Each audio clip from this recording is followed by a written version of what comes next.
اس وقت میں ایک پرسکون ماحول میں ہوں، ارد گرد کی خاموش فضا، ہلکی سی ہوا اور دل میں عجیب سا سکون ہے۔ ایسے لمحات میں انسان خود سے سوال کرتا ہے کہ آخر زندگی کا مقصد کیا ہے؟ ہم اتنی دوڑ دھوپ کیوں کرتے ہیں؟ دولت، شہرت اور کامیابی کے پیچھے بھاگتے بھاگتے ہم اصل راستہ تو بھول ہی جاتے ہیں۔ آج میں آپ کے ساتھ قرآن پاک کی ایک بہت گہری اور سوچ کو جگانے والی آیات شیئر کرنا چاہتا ہوں۔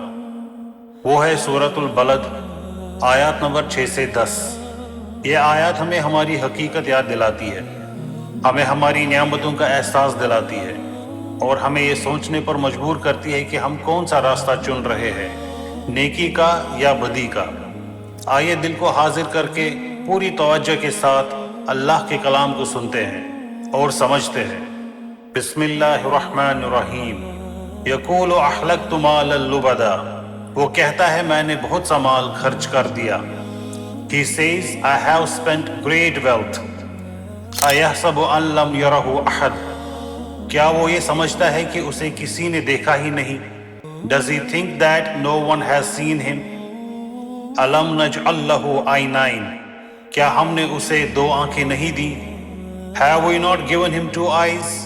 وَلِسَانًا وَشَفَتَيْنِ، اور ایک زبان اور دو ہونٹ، and a tongue and two lips. وَهَدَيْنَاهُ النَّجْدَيْنِ، اور ہم نے اسے دونوں راستے دکھا دیے، نیکی اور بدی کے۔ And shown him the two ways of good and evil۔ انسان کی فطرت ہے کہ جب اس کے پاس دولت، طاقت یا اختیار آتا ہے تو فخر اور غرور میں مبتلا ہو جاتا ہے۔ سورۃ البلد کی یہ آیات ہمیں اسی انسانی کمزوری کی طرف متوجہ کرتی ہے۔ اللہ تعالیٰ فرماتے ہیں کہ انسان کہتا ہے میں نے بہت سا مال خرچ کر دیا۔ یہ جملہ بظاہر سخاوت کا اظہار لگتا ہے، مگر اس میں اکثر فخر، دکھاوا اور خود پسندی شامل ہوتی ہے۔ انسان چاہتا ہے کہ لوگ اس کی تعریف کریں، اس کی سخاوت کے چرچے ہو اور اسے بڑا سمجھا جائے۔ پھر اللہ سوال کرتے ہیں، کیا وہ یہ سمجھتا ہے کہ اسے کسی نے دیکھا ہی نہیں؟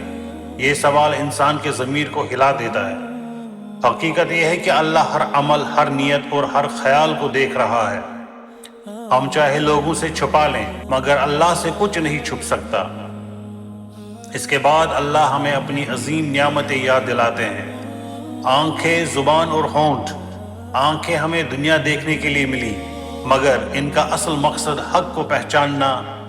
زبان اور ہونٹ ہمیں بولنے کے لیے دیے گئے مگر ان کا بہترین استعمال سچ بولنا، اچھا کہنا، ذکر الہی کرنا اور لوگوں کے دل نہ دکھانا ہے۔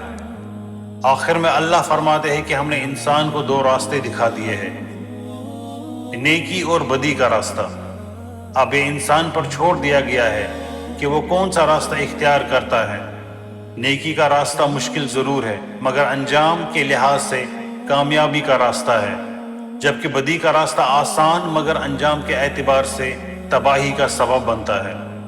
یہ آیات ہمیں سکھاتی ہے کہ زندگی صرف دولت کمانے اور خرچ کرنے کا نام نہیں، بلکہ اپنی نعمتوں کو پہچاننے، شکر ادا کرنے اور صحیح راستہ چننے کا نام ہے۔